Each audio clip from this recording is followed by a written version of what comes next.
Did you become a critic of the president? Pwede namang nag-resign ka, tumahimik si Attorney Vic Rodriguez, sinaportahan mo on the side, bakit ngayon napaka-active critic mo? Ang sinasabi ng ilan, porket wala lang sa posisyon, eto na siya, kritiko na. Hindi ko kailangan ng posisyon, Karen. Ako nga yung lumayo sa posisyon eh.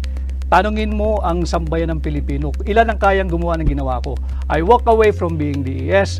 Meron akong appointment as the Presidential Chief of Staff. Meron ba talaga yun? Meron, nasa libro ko. Because sinabi nila na walang ganun. Hindi, pirmado ni Bongbong Marcos yun. Alam niya yun. Kaharap nung pinirmahan niya, inabot niya sa akin si Naida Angping na ginawa kong PMS Secretary. Si Anton Lagdameo kaharapan. At yung maraming PSG. Pirmado yun. Sa akin ang original hanggang ngayon. At ready ako ipakita yan kahit So, sa forum. why did you have to be a critic? Yun ang tanong ng ilan. Sapagkat nakakaya ka rin eh. Ikaw na rin nagsabi, ako lahat ang kinakausap ng tao. Ako yung nakaharap, mukha ko yung nandoon, salita ko yung nandoon.